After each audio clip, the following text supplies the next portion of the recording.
सबको जय मसीह की। प्रभु आप सबको बहुत आशीष दे। आइए हम वचन में चलते हैं और आज हम जानेंगे क्या परमेश्वर हमें छोड़ सकता है कि नहीं छोड़ सकता। दुनिया के लोग कहते हैं कि नहीं, परमेश्वर कोई भेदभाव नहीं करता, परमेश्वर छोड़ नहीं सकता, क्योंकि परमेश्वर हमसे बहुत ज़्यादा प्रेम करता है। सबको ये वर्ड्स याद है, सबको ये पता है कि परमेश्वर ने अपना इकलौता पुत्र दे दिया जो हम सबके लिए मारा गया, गाड़ा गया और तीसरे दिन मुर्दों में से जी उठा। और जो कोई उस पर विश्वास करेगा बल्कि नाश ना होगा, अनंत जीवन पाएगा। सब ये जानते हैं, पर आज हम ये भी जानेंगे कि सच में क्या परमेश्वर जिन लोगों से बहुत प्यार करता है, हमें लगता है कि हमारी बुलाहट परमेश्वर ने बता दी, हमारे लिए बहुत बड़ी बड़ी भविष्यवाणियाँ करा दी, तो क्या हमें परमेश्वर तो कभी छोड़ेगा ही नहीं? क्या परमेश्वर तो हमें हमें कुछ डांटेगा नहीं, या परमेश्वर का कोप हम पे नहीं भड़केगा? पर आज देखिए वचन क्या कह रहा है। आज परमेश्वर का वचन कहता है, जैसा कि इब्रानियों में लिखा है 4:7 में, कि जब तुम परमेश्वर के वचन को सुनो तो अपने मनों को कठोर मत करो, है ना। तो हमें जब परमेश्वर के वचन आपको सुनाए जा रहे हैं तो अपने मनों को बिल्कुल भी कठोर ना करें, क्योंकि क्या पता परमेश्वर आपसे वो बात कहे आज जो आपके लिए बहुत ज्यादा जरूरी है और जो आपका जीवन बदल दे। आज परमेश्वर आपको बताएगा कि आपको अपने चाल चलन में, अपने उस बिहेवियर में क्या क्या चेंज लेकर आने हैं जो परमेश्वर को पसंद नहीं है। तो हम जानेंगे 2 तीमुथियुस 3 अध्याय 1 से लेकर 5 तक।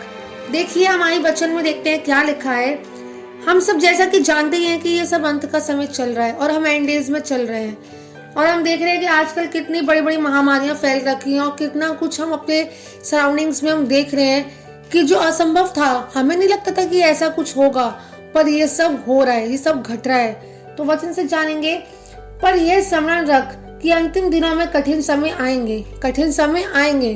कठिन समय क्या है? ये जो सब महामारी चल रही है, ये सब जितना लोग, कितने आए दिन हम देखते हैं कितने लोग डे बाय डे जा रहे थे। ये क्या है? कठिन समय है, टफ टाइम चल रहा है ये, क्योंकि मनुष्य स्वार्थी, लोभी, डींगमार, अभिमानी, निंदक, माता पिता की आज्ञा टालने वाले, कृतघ्न, अपवित्र, दया रहित, क्षमा रहित, दोष लगाने वाले, असंयमी, कठोर, भले के बैरी। ये जो चीजें मैं आपको बता रही हूँ, परमेश्वर का आत्मा जो आपको बता रहा है, ये सब चीजें अंत के दिनों में पाई जाएंगी। एक जगह शैतान जोर लगा रहा है, एक जगह परमेश्वर। शैतान किस लिए जोर लगा रहा है? कि मनुष्य को उनके अभिलाषों में गिराकर पाप में डाले, ताकि वो पाप में जीवन जीकर परमेश्वर की वो आशीषित, वो स्वर्गीय आशीषों से वंचित हो जाएं, वो स्वर्ग के रास्ते से वंचित हो जाए वो लोग। और एक जगह परमेश्वर क्या जोर लगा रहा है कि वो उसके लोगों को, परमेश्वर अपने पिता से प्रार्थना डे बाय डे कर रहा है कि उनके लोग बचाए जाए, वो नरक की आग से बच जाए, क्योंकि परमेश्वर ने अपनी जान दी है। वो चाहता है, मनुष्य उसके हाथों की बनाई हुई रचना है, तो वो नहीं चाहता कि एक भी जन नाश हो। लिखा है, विश्वासघाती, ढीठ, घमंडी और परमेश्वर के नहीं, वर्ण सुख विलास ही के चाहने वाले होंगे। परमेश्वर को चाहने वाले नहीं होंगे लोग अंतिम समय में। क्यों? क्योंकि हर एक को अपनी अभिलाषाओं को पूरा करने का मन करेगा। पौलुस ने कहा था, जैसे पौलुस भाई ने क्या कहा था, मैं मुझ में मर गया पर मसीह मुझ में जीवित है। हमें क्या करना है? अपनी अपनी अभिलाषाओं को क्रूस पे चढ़ाना है। क्या आज हमारा चाल चलन क्या मसीह के अनुसार है? क्या आज हम मसीह के अनुसार चलते हैं? हम कभी भी कोई वचन आते तो उसको तरोड़ मरोड़ के अपने हिसाब से लेने की कोशिश करते हैं। बाइबल में लिखा है ना, वचन को घटाना ना बढ़ाना, और जो बढ़ाएगा या घटाएगा वो दुगने दंड का भागी होगा। तो इसीलिए हमें इस बातों का ध्यान रखना है। और बोलते हैं कि हमें तो बहुत से लोग कहते हैं हमें तो यहाँ से ये शिक्षा मिलती है, हमें तो वहां से वो शिक्षा मिलती है। अरे उन्होंने भी तो किया है, अरे वो भी तो ऐसे कर रहे हैं। प्रभु ने कहा है तो अपना खाता मेरे साथ ठीक रख। वो क्या कर रहा है उसकी करनी उसके साथ है, पर तू अपने क्लियर रखो, बैंक अकाउंट बैंक बैलेंस प्रभु के साथ क्लियर रखो। जब न्याय का दिन आएगा तो परमेश्वर व्यक्तिगत इंसान से बात करेगा, व्यक्तिगत मनुष्य से बात करेगा। ये नहीं बोलेगा कि हम उस वक्त जब न्याय के सिंहासन के सामने खड़े होंगे तो हम ये नहीं बोल सकते कि उसकी वजह से ऐसा हुआ, उसकी वजह से ऐसा हुआ। परमेश्वर ने कहा, वचन तुझे भी पता था, वचन तू भी जानता था, जानती थी, पर तूने क्या किया? आगे पढ़ेंगे, वे भक्ति का भेष तो धरेंगे पर उसकी शक्ति को न मानेंगे। ऐसे से परे रहना। लोग बोलते तो हैं कि हम चर्च जा रहे हैं, भाई हम संडे चर्च जा रहे हैं, हम सेवा कर रहे हैं, सब कर रहे हैं, पर परमेश्वर की शक्ति को नहीं मानते वो लोग। क्यों नहीं मानते? क्योंकि उनकी अभिलाषा नड़ती है बीच में, अभिलाषाओं के चक्कर में, अपनी भोग विलास के चक्कर में वो परमेश्वर को एक साइड कर देते हैं, परमेश्वर के वचन को एक साइड कर देते हैं। एक बात आप लोग कान खोल के सुन लीजिए, पिता यहोवा ने पाप के कारण नहीं यीशु मसीह से अपना मुंह क्रूस पे मोड़ लिया था। जब यीशु मसीह ने जगत के पापों को अपने ऊपर ले लिया तो पिता ने भी अपने बेटे से मुंह मोड़ लिया। तभी पिता यीशु मसीह ने कहा था, हे पिता तूने मुझे क्यों छोड़ दिया? क्योंकि परमेश्वर पापियों के साथ रह लेगा, पापियों को बदल देगा, पर पाप के साथ नहीं रहता। पाप के साथ इसलिए नहीं रहता क्योंकि उसको पाप से नफरत है। सबसे ज्यादा मूर्ति पूजा का पाप, व्यभिचार का पाप और भी अन्य अन्य पाप है जो परमेश्वर की नजर में घृणित है बहुत ज्यादा। दूसरा तीमुथियुस 4 अध्याय 3 से पढ़ेंगे, क्योंकि ऐसे समय आएगा जब लोग खरा उपदेश न सह सकेंगे, पर कानों की खुजली के कारण अपनी अभिलाषाओं के अनुसार अपने लिए बहुत से उपदेशक बटोर लेंगे। अंतिम समय में ऐसा होगा, जो जो उपदेश उनको अच्छे लगेंगे, लाइक बाइबल उन्होंने खोली, जो जो उनको वचन अच्छे लग रहे हैं, जो जो उपदेश वो सुन रहे हैं, प्रीचिंग सुन रहे हैं, कितने भी पास्टर से या जो भी प्रीचिंग सुन रहे हैं, जो उनके अकॉर्डिंग होगा ना कि हाँ भाई ये चीज हमारे लिए तो सही है, उसको पकड़ लेंगे। बाकी जो लगेगा, किससे अभी बताया कि अपनी अभिलाषों को क्रूस पे चढ़ा दो, तो वो नहीं, लोग नहीं चढ़ा पाएंगे। क्यों? क्योंकि उनको अच्छा नहीं लगेगा कि उनको बोले कोई कि अपनी अभिलाषों को क्रूस पे चढ़ाओ या कुछ और करो। पर लिखा है, और एक और बात कहना चाहती हूँ, क्यों नहीं छोड़ पाएंगे, क्यों अपने उपदेशक बटोर लेंगे? क्योंकि इंसान पाप के साथ ना बहुत मजा आता है। जब पाप करता है ना, उसको पता नहीं लगता, वो थोड़ी देर की भले खुशी होगी पर उसको एंजॉय करता है। पाप एक भोग विलास है कि हाँ, उस भोग विलास में, उस हवस में उन लोगों को बहुत ज्यादा मजा आता है कि वो दूर नहीं हो पाते। पर परमेश्वर ने तो कहा है कि पवित्र बनो क्योंकि तुम्हारा बुलाने वाला पवित्र है। पर पवित्रता, सच्चाई, खराई का आज के टाइम में कोई जीवन जीना नहीं चाहता, क्योंकि लिखा है, और अपने कान सत्य से फेर कर कथा कहानियों पर लगाएंगे। सत्य क्या है? प्रभु ने कहा है, जीवन मार्ग और सत्य मैं ही हूँ।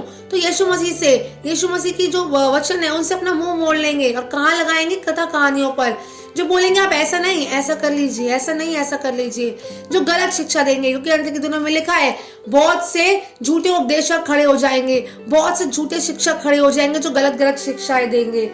पर तू सब बातों से सावधान रह, दुख उठा, प्रभु कह रहा है, सुसमाचार का प्रचार कर, काम कर और अपनी सेवा को पूरा कर। प्रभु कह रहे दुख उठाओ। लिखा है क्योंकि सकरा है वो मार्ग, सकरा है, मुश्किल है स्वर्ग जाना, कोई दिक्कत नहीं, पर जब परमेश्वर हमारे साथ है, लिखा है, I can do all things through Christ who strengthens in me, जो मुझे सामर्थ्य देता है उसमें सब कुछ कर सकते हैं हम। तो हम क्यों बोलते हैं कि ये काम हमसे नहीं होगा, वो नहीं होगा? आजकल लोगों को पाप में इतना ज्यादा मजा आता है। फॉर एग्जाम्पल मैं एक छोटा सा उदाहरण देके बताती हूँ कि क्या है पाप। लोगों को देखो, लड़कियों को देखो खास करके, कैसे छोटे छोटे कपड़े डाल के बाहर निकल रही है, घूम रही है। क्योंकि मैंने खुद देखा है, बुजुर्गों तक को देखा है, जब कोई छोटे कपड़े डालकर कोई लड़की खड़ी होती है तो बुजुर्गों तक की नजर उन पे जाती है। क्यों? क्योंकि परमेश्वर ने, एक बात आपको बताना चाहूंगी कि आदम और हवा के टाइम में जब पाप हुआ था तो परमेश्वर उनको एक अंगरखा दिया था। अगर परमेश्वर को नंगाई करना होता, नंगाई घुमाना होता तो वो अंगरखा क्यों पहनाता?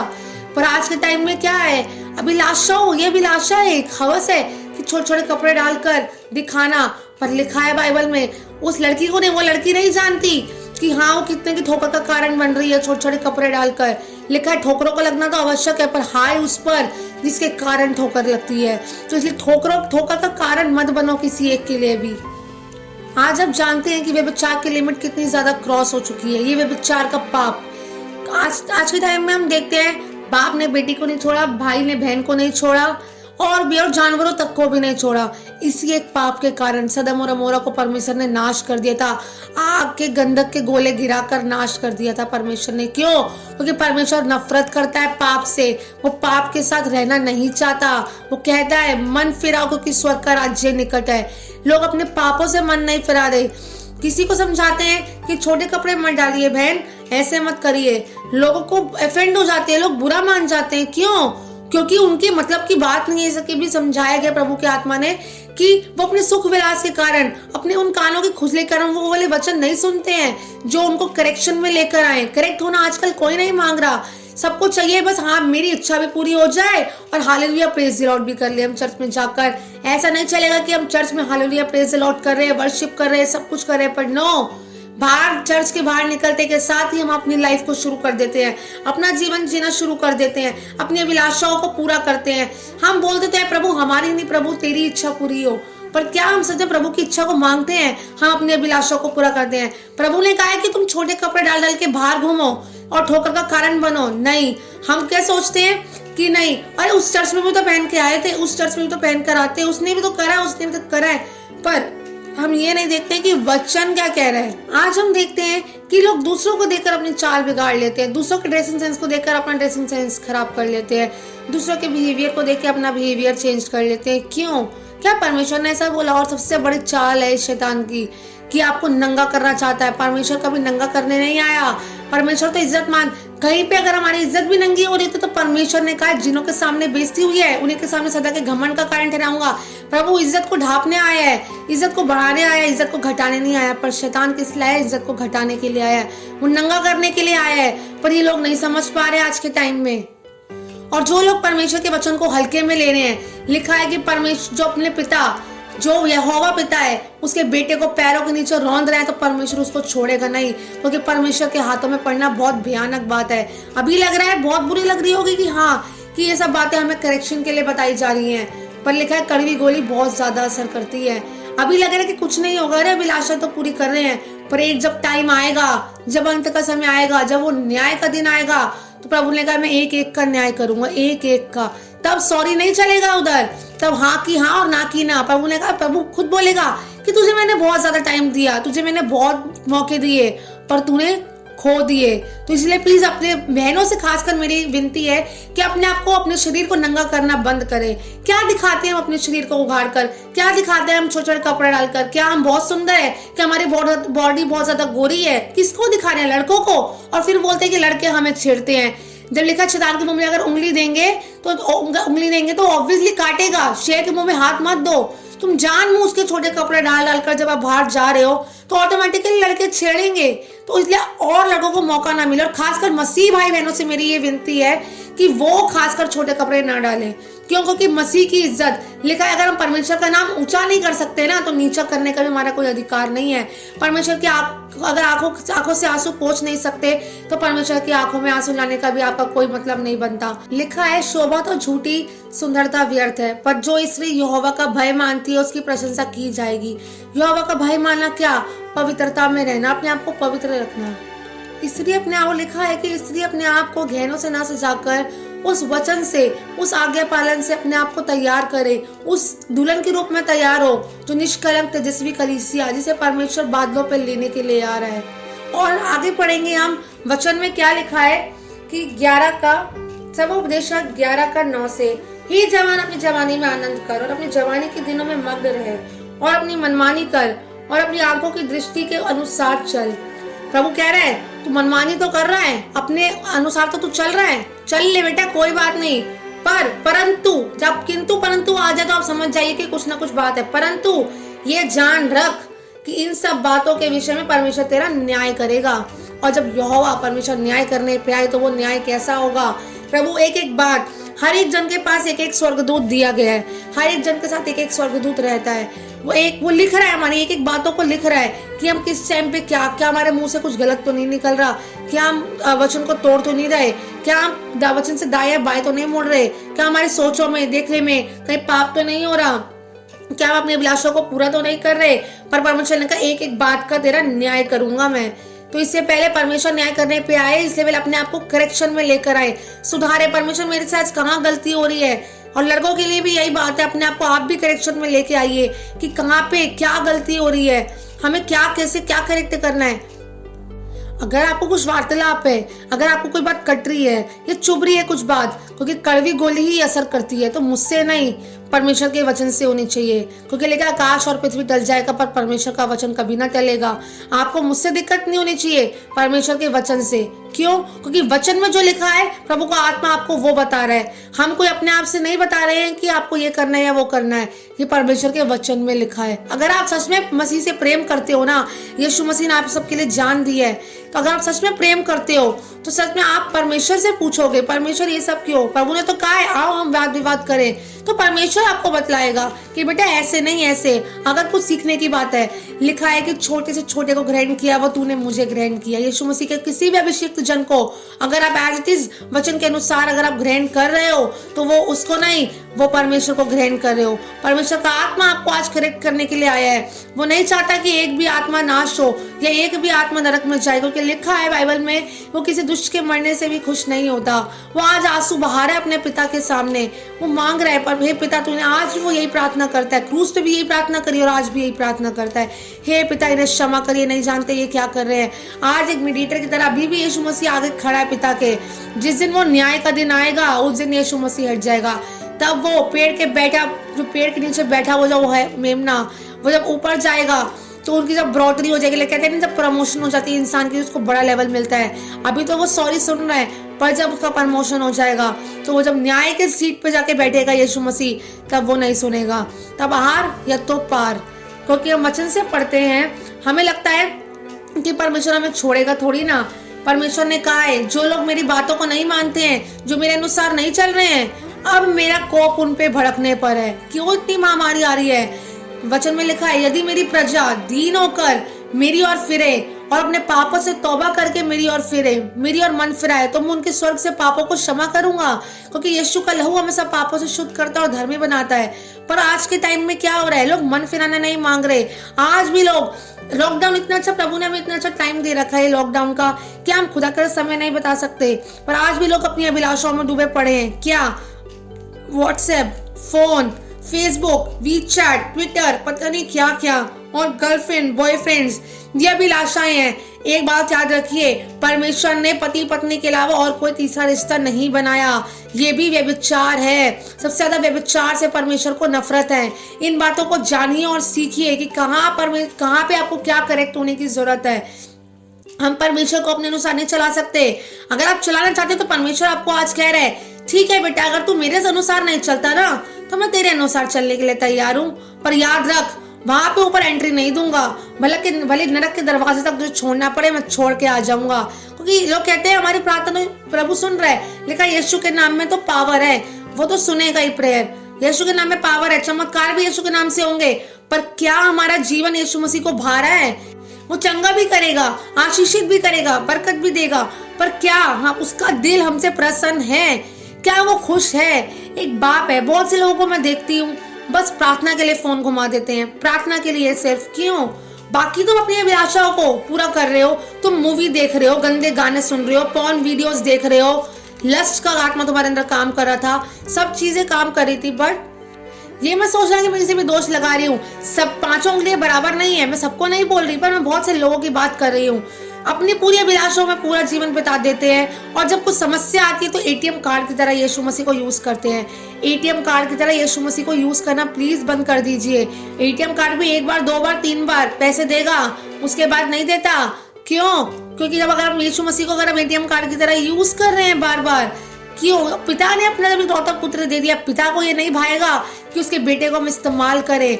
जब कोई मुसीबत आती है, कोई बीमारी आती है, बेड से उठा नहीं जाता, कुछ प्रॉब्लम आती है, या फाइनेंस की प्रॉब्लम, या कर्जे की कुछ भी समस्या आती है, तो हमें यीशु मसीह बहुत जल्दी याद आ जाते हैं। आजाद करूंगा पर नरक के दरवाजे तक छोड़ दूंगा। अगर तुम मेरे अकॉर्डिंग नहीं चलते तो मैं तुम्हारे अकॉर्डिंग चलने के लिए तैयार हूँ। तुम्हें छोटे कपड़े डालने हैं ना, तुम्हें अपने अभिलाषाओं को पूरा करना है ना, तुम्हें भोग विलास में जीना है, सुख विलास में जीना है ना, कोई दिक्कत नहीं, तुम जियो, पर स्वर्ग में एंट्री नहीं मिलेगी, बिल्कुल भी नहीं मिलेगी। लग रहा होगा बहुत से लोगों को लग रहा होगा कि ऐसे नहीं बोलना चाहिए, और बहुत से लोग सुन रहे हैं जो ऑनलाइन सुन रहे हैं। सच में हम उस धनवान व्यक्ति के जिक्र से सीख सकते हैं जिसका जिक्र हमें बाइबल में दिया गया है कि उसकी आंखें कब खुली थी, जब जीते जी था, उसको समझाया गया, पर उसने एक की भी ना सुनी, एक की भी ना मानी, सिर्फ अपने मन की करता रहा वो। और जब उसकी आत्मा अधलोक में पहुंची थी, तब उसकी आंखें कब खुली? अधलोक में जाकर खुली। अगर वो जीते जी पृथ्वी पे अपनी आंखें खोल लेता, सत्य को मान लेता, सत्य से मुंह ना मोड़ता, तो आज उसकी आत्मा स्वर्ग लोक में होती। पर आज उसकी आत्मा कहाँ है? अधोलोक में है। इसी तरह से मैं आपको बताना चाह रही हूँ कि परमेश्वर उसको चाहकर भी नहीं बचा पाया था, क्योंकि चुनाव मनुष्य के हाथ में दी है, क्योंकि यीशु मसीह किसी से जबरदस्ती नहीं करता। इसीलिए मैं चाहती हूँ कि आप सबकी आंखें भी इस धरती पे रहते हुए खुल जाएं। आप भी सत्य से मुंह ना मोड़ें, आप भी परमेश्वर के वचन से कभी भी मुंह ना मोड़ें। जो परमेश्वर आपको सिखाना चाह रहा है, जो परमेश्वर का आत्मा आपको बताना चाह रहा है, मेरी सच में दिल से रिक्वेस्ट है कि सच में प्लीज खुदा के वचन को एज इट इज ग्रहण करें, हल्के में ना ले, क्योंकि परमेश्वर के हाथों में पड़ना बहुत भयानक बात है। एक जगह वो प्यार करने वाला परमेश्वर है, दूसरी जगह वो परमेश्वर कोप करने वाला परमेश्वर है, कोप करने वाला। और उसी कोप के बारे में मैं आपको बताने जा रही हूँ। और ये भी लिखा है कि वो भस्म करने वाली आग है और वो जल उठने वाला ईश्वर है। हम वचन से पढ़ते हैं रोमियो के पहले अध्याय से उसकी 18 वर्ष से। परमेश्वर का क्रोध तो उन लोगों की सब अभक्ति और अधर्म पर स्वर्ग से प्रकट होता है, जो सत्य को अधर्म से दबाए रखते हैं। कौन? जो सही शिक्षा नहीं दे रहे हैं, जो सत्य तो जानते हैं पर उसको दबा रहे हैं। नहीं नहीं नहीं, वचन में तो ये लिखा है, अरे कुछ नहीं होता, प्रभु तो हमें माफ कर देता है, कोई बात नहीं, अरे कोई बात नहीं, हमारी अभिलाषा ऊपर रहनी चाहिए, भले परमेश्वर का वचन तो कोई बात नहीं, परमेश्वर को तो मना लेंगे, भले अपनी अभिलाषा तो पूरा कर ले, क्योंकि परमेश्वर सब जानते हैं क्योंकि यीशु मसीह तो माफ करने वाला परमेश्वर है। इसलिए आप सबसे यही विनती है कि प्लीज परमेश्वर के वचन को पैरों के नीचे ना रौंदे, हमेशा परमेश्वर को पहला स्थान दे। वो आज भी उसका लहू क्रूस से जारी है बहने को, हमारे पापों के खातिर आज भी वो रो रहा है। अगर हम उसके प्रकाशित वाक्य में उसने लिखा है कि वो हमारी आंखों से सब आंसू पोंछ डालेगा, क्या हमारा फर्ज नहीं है कि हम उसकी आंखों से हर एक आंसू पोंछ डाले? उसके चेहरे पे अगर थोड़ी भी खुशी आ रही है ना, अगर हमारे पाप ना करने से, तो हमें पाप नहीं करना चाहिए। क्योंकि वचन में लिखा भी है कि आजकल लोग कहते हैं कि हमारी प्रार्थना क्यों नहीं सुनी जाती है, हम प्रार्थना क्यों नहीं कर पा रहे हैं, क्यों ऐसा होता है, क्यों बीमारी आ जाती है? फिर बोलते हैं कि यीशु मसीह प्रार्थना सुनता नहीं है। अरे तो आप लोग प्रार्थना तो कर, सब लोग प्रार्थना करा लेते हैं, उसके बाद फिर से उन्हें पापों में गिर जाते हैं। और लिखा है कि आज्ञा ना मानने वालों के जीवन में शैतान काम करता है और वो घोर अंधकार में वो लोग पड़ जाते हैं। पहले ज्योति तो आई उनके जीवन में, प्रार्थना के दौरान पाप क्षमा हुए, ठीक हुए, ज्योति आई, उसके बाद फिर से अंधकार में क्यों? उनकी बुद्धि ऐसी क्यों हो जाती है? क्योंकि आज्ञा हल्की सी टूटी नहीं, उसी वक्त शैतान के अटैक होते थे। वचन से पढ़ते हैं, इस कारण कि परमेश्वर को जानने पर भी उन्होंने परमेश्वर के योग्य बड़ाई और धन्यवाद न किया। परमेश्वर को जान तो लिया, प्रार्थना तो करा ली, मान तो लिया, हाँ एक सच्चा परमेश्वर है, पर उसके योग्य अभी बड़ाई नहीं करते, धन्यवाद नहीं कर रहे हैं जैसा उसको धन्यवाद चाहिए। धन्यवाद क्या है? उसकी बात को मानना। वो कि धन्यवाद की भेंट से खुश नहीं होता है, पर उतना नहीं, वो अपनी बात के माने जाने से प्रसन्न होता है। और आगे क्या लिखा है? परंतु व्यर्थ विचार करने लगे। व्यर्थ विचार करते हैं वो लोग, अरे प्रार्थना हो गई कोई बात नहीं, फालतू के विचार, अपनी वही अभिलाषाओं वाली बात की व्यर्थ विचार उनके दिमाग में आते हैं, यहाँ तक कि उनका निर्बुद्धि मन अंधेर हो गया है। क्या हो गया? अंधेरा हो गया है। निर्बुद्धि मन, निर्बुद्धि के जैसे कुछ समझ नहीं आता, उनका मन, लिखा संसार के ईश्वर और उनकी बुद्धि जकड़ रखी है, उनका मन ऐसा हो चुका है। लिखा अपने, जब तुम परमेश्वर के वचन को सुनो तो अपने मनों को कठोर मत करो। उन्होंने अपने मन को ऐसा अंधेर कर लिया, किस कारण? उस भोग विलास, उन अभिलाषाओं के चलते उनका मन परमेश्वर के वचन से फिर गया है, वो मुड़ चुके हैं। बहुत से लोग बैकस्लाइड हो चुके हैं। क्यों? क्योंकि उनको अपनी अभिलाषाओं को पूरा करना था, अपने मन की इच्छाओं को पूरा करना था। हम बोलते हैं प्रभु तेरी इच्छा पूरी हो, पर फिर भी अपने मनों की इच्छाओं को पूरा करते रहते हैं और उसकी आंखों में आंसू दिला दिला कर उसके घाव को और कुरेदते रहते हैं। आज भी परमेश्वर आज भी बचाने के लिए खड़ा है। आप जानते हैं कितनी बड़ी बड़ी महामारियां फैल रही है, पर परमेश्वर ने क्या हमें अपने आप से आज खुद पूछ के देखिए, क्या परमेश्वर ने कभी हमें हमारी आंखों में आंसू आने दिए? लेकिन उसके वचन में खुद लिखा है कि जब जब तूने पुकारा मैं दौड़ा चला आया। क्या परमेश्वर ने कभी आपको बीमारी में रहने दिया? आ भी गई थी पर उससे निकाल लिया। क्या किसी रिश्तेदार ने आपको बचाया जिसके चक्कर में आप सत्य को दबाने की कोशिश करते हैं? हम बोलते हैं कि सामने वाले को कोई बुरा ना लग जाए। लिखा है कि बाइबल में से पढ़ाया था कि सत्य को दबाते हैं, प्रभु को उपदेश नहीं सुनाते हैं। प्लीज आप सबसे विनती है, जो बाइबल में लिखा है उसी को टीच करे, प्रीच करे। और अगर हमें भी सत्य पता है तो हमें भी दूसरों को बताना है, दूसरों तक पहुंचाना है। तो शिक्षा हमने पाई है, सत्य को जाना है। और एक बात और है कि किसी को मत देखिए, ना खुदा के दादा सीखो ना किसी को, वचन क्या कह रहा है उसको देखिए।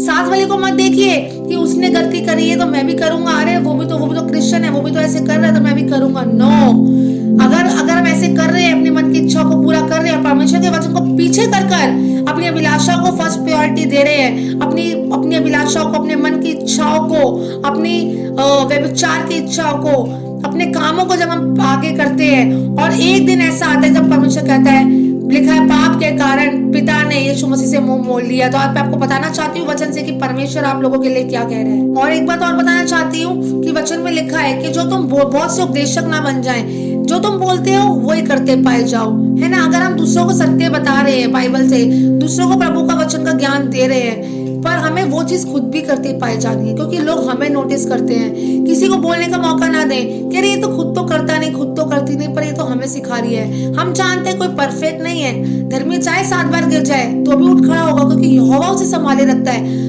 आए प्रतिदिन हम गिर जाते हैं, कोई दिक्कत नहीं, पर हमें अपने आप को वचन से जांचना और परखना है। जो हम बोल रहे हैं वही हमें करना है, कि हम एक आदर्श बने। मसीह एक आदर्श था, हमें दूसरों के लिए एक सेट एग्जाम्पल के रूप में खड़े होना है। कोई हमें वॉच करे तो कहे सच में ये सच्चा मसीह है, ये सच्ची मसीह का बेटा है, ये सच्ची मसीह की बेटी है। हम में से वो मसीह झलकना चाहिए, जिससे खुदा भी खुश होगा और आपका जीवन भी ब्लेसेड होगा। और आने वाले टाइम में जैसे बता रही थी मैं कि ये परमेश्वर के कोप के बारे में, हमें लगता है कि हम परमेश्वर के कोप से बच जाएंगे, क्योंकि बहुत से लोगों को मैंने सुना है बोलते हुए, अरे हम चमत्कार है, मैंने प्रार्थना करी ये हो गया, मैंने कुछ नहीं होता। कभी एक बात को याद है कि कभी अपने अंदर मैं कभी मत लेकर आइए। मैं का आत्मा लूसीफर का आत्मा है। ये बोलिए कि प्रभु ने मेरे द्वारा प्रार्थना कराई तो हो गया। प्रभु के यीशु के नाम से वो करने वाला परमेश्वर है। जो आज बहुत से लोग सोच रहे हैं कि हाँ भाई हमें प्रभु धन दे रहा है, दौलत दे रहा है, पैसा दे रहा है, और हमारे द्वारा चमत्कार हो रहे हैं, चिन्ह और चमत्कार हो रहे हैं, बीमार चंगे हो रहे हैं। पर एक बात को याद रखिए, खुश होने वाली बात नहीं है कि लिखा है कि इस बात से खुश मत हो कि दुष्ट आत्माएं तेरे वश में है, पर इस बात से खुश हो क्योंकि जीवन की पुस्तक में तेरा नाम लिखा है कि नहीं। उस जीवन की पुस्तक में तब नाम लिखा होगा ना कि जब हम परमेश्वर के अकॉर्डिंग चलेंगे, जब हम आज्ञा पालन करेंगे, जब उसकी इच्छाओं को पूरा करेंगे। परमेश्वर किसी मेल बलि होम बलि से प्रसन्न नहीं होता। प्रभु कहता है, जैसे हमने पढ़ा था कि उन्होंने मेरे योग के सच बड़ाई और धन्यवाद नहीं किया। धन्यवाद करना क्या है? उसकी बात को मानना। वो लिखा है सबसे ज्यादा अपनी बात के माने जाने से प्रसन्न होता है, तो हमें उसकी बात को आए दिन मानना है। कैसे मानेंगे? उसको धन्यवाद करके। हाँ पापा, अगर हम उनको पापा बोलते हैं, डैडी बोलते हैं, कुछ भी बोलते हैं, हाँ प्रभु ने कहा बैठ जा तो बैठ जा, प्रभु ने कहा खड़ा हो जा तो खड़ा हो जा। बहस नहीं करनी कि नहीं मैं क्यों खड़ा हूँ, कल तो हुआ था, मैं यहाँ कल तो बैठा था। नो, परमेश्वर ऐसे लोगों से खुश नहीं है। और रही परमेश्वर की कोप की बात, मैं आपको बताना चाहती हूँ, वचन से पढ़ेंगे। जो लोग अपनी अभिलाषाओं में जो डूबे पड़े थे, जो अपनी इच्छाओं को पूरा करने में लग रहे थे, परमेश्वर उनको बता रहा है कि परमेश्वर उनको पूरे छोड़ने के चांसेस। ये मत सोचिए कि आपके प्रार्थना से चमत्कार हो रहे तो परमेश्वर आपको छोड़ नहीं सकता। आइए हम वचन से पढ़ते हैं, रोमियो 1:24 से। इस कारण परमेश्वर ने उन्हें उनके मन की अभिलाषाओं के अनुसार अशुद्धता के लिए छोड़ दिया कि वे आपस में अपने शरीरों का अनादर करें। जब माना पहले परमेश्वर ने चांस दिया, परमेश्वर ने बहुत बार सिखलाया, बेटा व्यभिचार मत कर, शरीर को अपने ढक ले, शरीर से पाप मत कर, आंखों से पाप मत कर, पर लोगों ने नहीं सुनी। तो एक टाइम ऐसा आएगा, अगर अभी भी हम समझ जाए, सीख जाए, परमेश्वर की बातों में मन लगा लें। परमेश्वर आज भी गले से लगाने के लिए तैयार बैठा है। और अगर अभी आज हम पापों से मन नहीं फिरा रहे तो परमेश्वर का वायदा ही बोल रहा है परमेश्वर कि परमेश्वर ने उनके शरीर के कामों के अनुसार उनको छोड़ दिया। जो अशुद्धता के कारण, अशुद्ध क्या है? अशुद्ध में क्या करता है? अशुद्ध में क्या करता है? आज्ञा उल्लंघन। आज्ञा उल्लंघन क्या है? पाप करना, है ना। पाप का वायरस ही हमें अशुद्ध करता है। तो इस वायरस को हमें अपने अंदर से निकालना है, पाप का वायरस। क्योंकि जैसे परमेश्वर ने बोल दिया, ऐसा बोले कि परमेश्वर ने बहुत बार समझाया कि बेटा अपनी अभिलाषाओं को पूरा मत कर। प्रभु लिखा है कि प्रभु धर्मियों की लालसाओं को पूरा करता है, पर जो उसके लिए सही होती हैं। ये नहीं कि जो गलत है परमेश्वर वो भी पूरा करेगा। नो, और परमेश्वर कभी अपने बच्चों को बुरा नहीं चाहता। परमेश्वर ने सिखा दिया कि बहुत सी बातों में कि हाँ बेटा, जो लोग अपने अभिलाषाओं को पूरा कर रहे हैं, अपने भोग विलास में धट्टों में उड़ा रहे हैं, जीवन को बहुत हल्की में ले रहे हैं, तो परमेश्वर ने भी क्या बोल दिया कि इस कारण परमेश्वर ने उन्हें उनके मन की अभिलाषाओं के अनुसार अशुद्धता के लिए छोड़ दिया। प्रभु ने कहा जब तू मेरी सुनता ही नहीं है, बाइबल में इस जगह पे लिखा है, तू मुझे हे पिता क्यों कहते हो जब तुम मेरी बात ही नहीं मानते हो। तो जब हम बात ही नहीं मान रहे, प्रभु के अनुसार चल नहीं रहे, वचन को पहला स्थान नहीं दे रहे, सत्य से मुंह मोड़ रहे हैं, परमेश्वर के वचन क्या कह रहा है उसमें मन नहीं लगा रहे, टाइम नहीं दे रहे। बहुत से लोगों को सुनती हूँ, टाइम नहीं है वचन पढ़ने का, टाइम नहीं है चर्च जाने का, बहुत सी बातों में हम सोच देखते हैं, मैं बहुत सी बातों को सुनती हूँ, टाइम नहीं आजकल, आज परमेश्वर के लिए टाइम नहीं है। पर यही अगर दिक्कत परेशानी आती है तो वही परमेश्वर तुम्हें याद आता है, तब हम एटीएम कार्ड की तरह उसको यूज करते कि परमेश्वर चंगा कर दे। चंगा तो वो कर देगा, पर उसका दिल खुश नहीं है। उसने कहा है मैं तुम्हें छोड़ दूंगा। 28 में क्या लिखा है, जब उन्होंने परमेश्वर को पहचानना न चाहा तो परमेश्वर ने भी उन्हें निकम्मे मन पर छोड़ दिया। जब आप परमेश्वर को नहीं जान रहे ना, क्योंकि उन्होंने परमेश्वर की सच्चाई को बदलकर झूठ बना डाला। क्या बना डाला? झूठ। जो सत्य था वो तरोड़ मरोड़ कर वचन को अपने तरीके से चला लिया, अपने तरीके से बना लिया, बस अपनी अभिलाषाओं को पूरा कर दिया। और 28 में क्या लिखा है, जब उन्होंने परमेश्वर को पहचानना न चाहा तो परमेश्वर ने भी उन्हें उनके निकम्मे मन पर छोड़ दिया। जब नहीं मान रहे परमेश्वर का, तुम मेरी बात ही नहीं मान रहे हो, तुम मेरे वचन के अनुसार नहीं चल रहे हो, तो परमेश्वर ने क्या, प्रभु ने कहा छोड़ दिया तुम्हें तुम्हारे निकम्मे मन पे। फिर कोई भी मुसीबत आए, खतरा आए, परेशानी आए, परमेश्वर ने छोड़ दिया, मतलब छोड़ दिया। फिर परमेश्वर जब तक रिपेंट नहीं करोगे, सच्चे पश्चाताप से नहीं आओगे परमेश्वर के पास, तब तक परमेश्वर उत्तर नहीं देगा। तुम कितनी भी लाख प्रार्थनाएं कर लो, कितने भी उपवास रख लो, परमेश्वर नहीं सुनेगा। लिखा है, मैं तुम्हारे अधर्म के कारण मैंने तुमसे अपना मुंह मैंने छिपाए रखा है। प्रभु अपना मुंह छिपा लेगा। और आगे क्या लिखा है, मन पर छोड़ दिया कि वे अनुचित काम करे। अनुचित काम करो भैया, जब तुम्हें बताया गया था तुमने तब नहीं सुनी ना, अब तुम्हें करना है ना। अनुचित काम करने, व्यभिचार करना है, गर्लफ्रेंड बॉयफ्रेंड बनाने हैं, फोन पर चिट चैट करनी है, चिक बिचिक करना है फोन पे, तो तुम करो, कोई दिक्कत वाली बात नहीं है। इसीलिए वे सब प्रकार के अधर्म और दुष्टता और लोभ बैर भाव से भर गए। क्यों भर गए? अभी तक तो नहीं भरे थे, अब क्यों भर गए? क्योंकि परमेश्वर ने गौर करना ही बंद कर दिया ऐसे लोगों पे। क्यों गौर करना बंद कर दिया? क्योंकि उन्होंने उनकी नहीं सुनी। जब इंसान एक बार बताएगा, 2 बार बताएगा, परमेश्वर अभी ये मत समझना कि छोड़ दे तो परमेश्वर प्यार नहीं करता। प्यार तो करता है, क्योंकि हम उसके हाथों की बनाई हुई सृष्टि है, रचना है। पर मनुष्य का कुछ चुनाव थे जो परमेश्वर से वो खुद ब खुद दूर चला गया। और आगे क्या लिखा, और ढहा और हत्या और झगड़े और छल और ईर्ष्या से भरपूर हो गए और चुगलखोर, बदनाम करने वाले, परमेश्वर से घृणा करने वाले, दूसरों का अनादर करने वाले, अभिमानी, ढींगमार, बुरी बुरी बातों के बोलने वाले, माता पिता की आज्ञा न मानने वाले, निर्बुद्धि, विश्वासघाती, माया रहित और निर्दय हो गए। वे तो परमेश्वर की यह विधि जानते हैं कि ऐसे ऐसे काम करने वाले मृत्यु के दंड के योग्य हैं, तो भी न केवल आप ही ऐसे काम करते थे, वरन करने वालों से भी प्रसन्न होते हैं। क्यों? क्योंकि वो जानते थे कि ऐसे ऐसे काम करने वाले स्वर्ग राज्य में नहीं जाएंगे। वो जानते थे कि क्या गलत है क्या सही है, फिर भी जानबूझ के गलत का चुनाव किया, जानबूझ के गड्ढे में गिरने वाली बात करी। पर बाइबल सेज दैट कि जानबूझ के की गई गलती का कोई बलिदान और बाकी नहीं है। और एक और वचन आपको लास्ट पढ़ाना चाहूंगी। वचन कहता है रोमियो का 1:14। क्या लिखा है उसमें कि परमेश्वर आज भी आपसे बोल रहा है। वो नहीं चाहता अपना कोप भड़काना, वो आपसे बहुत प्यार करता है, इसलिए उसने अपने जान नहीं दी कि आप मर जाएं। परमेश्वर आज भी आपसे क्या कह रहे हैं, हे आज्ञाकारी बालकों के समान अपनी अज्ञानता के समय की पुरानी अभिलाषाओं की सरदिश ना बनो। परमेश्वर आज भी आपसे प्यार करता है, आपको बोल रहा है कि अपनी पुरानी अभिलाषाओं के सरदिश ना बनो, अपनी अभिलाषाओं को रिपीट मत कर बेटा। करेगा तो शैतान की चाल है, वो मुझसे दूर ले जाने की कोशिश में, मत करो। पर लिखा है कि पवित्रता, सच्चाई और खराई हमारा गहना होना चाहिए। प्रभु ने क्या कहा है, पर जैसा तुम्हारा बुलाने वाला पवित्र है वैसे तुम भी अपने सारे चाल चलन में पवित्र बनो, क्योंकि लिखा है पवित्र बनो क्योंकि मैं पवित्र हूँ। तो परमेश्वर क्या आपको बताना चाह रहा है आज कि अपने चाल चलन में, अपने उठने बैठने चलने फिरने से प्रभु को महिमा मिलने पाए। हम सॉन्ग आराधना का गीत भी गाते हैं कि हमारा उठना बैठना चलना यीशु को भाने पाए, हमारे जीवन से यीशु मसीह तुझे जलाल मिलने पाए। क्या हमारे आज जीवनों से जलाल मिल रहा है खुदावंद यीशु मसीह को? क्या महिमा पा रहा है खुदावंद यीशु मसीह हमारे जीवनों से? तो हमें इस बात को देखना है। परमेश्वर ने आखिरी तक भी यही बोला, बेटा अपने पुराने अभिलाषों के सरदेश मत बनना। क्योंकि हम देखते हैं कि आजकल लोग सेल्फीज वगैरह भी लेते हैं और कितने ज्यादा वो कुत्ते बिल्ली वाले मुंह बनाते हैं, कैट एंड माउस पता नहीं क्या क्या, स्नैपचैट्स पे वीडियोस बना रहे हैं। परमेश्वर हमें अपने स्वरूप में हमें बनाया है, तो वो क्या ये चाहता है कि हम ये सब सेल्फीज ले लेके अपना टाइम वेस्ट करें, गलत गलत कमेंट्स करें, क्या रात को चद्दर से मुंह ढक ढक के चिट चैट करें, गर्लफ्रेंड बॉयफ्रेंड आपस में लगे? नहीं, वो ये नहीं चाहता। वो आज भी आपको सीने से लगाने के लिए तैयार है, आज भी अपनी बाहों में लेने के लिए तैयार है। आज भी आप एक पल के लिए अपनी आंखों को बंद करो, उस क्रूस की तरफ देखे कि वो मांस का लोथड़ा, बताया गया है बाइबल में कि वो मांस का लोथड़ा, उसकी शक्ल देखने के लायक भी नहीं थी, वो देखा भी नहीं जा रहा था, वो खूनम खून हो गया, लहू लुहान हो गया। किसके लिए? हमारे लिए।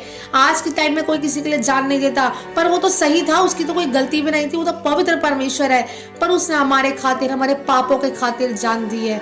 तो उसकी कुर्बानी को प्लीज वेस्ट ना होने दे, अपने आप करेक्ट करे। हम बोलते तो हैं हम मेरे जीवन से यीशु मसीह तेरा नाम जलाल पाता रहे, हमारे जीवनों से सच में पाने पाए। हमारे आज से खुद से मांगिए, प्रभु हमारा मेरा उठना बैठना, चलना फिरना, गाना खाना पीना, हर एक बात से परमेश्वर तुझे महिमा मिलने पाए।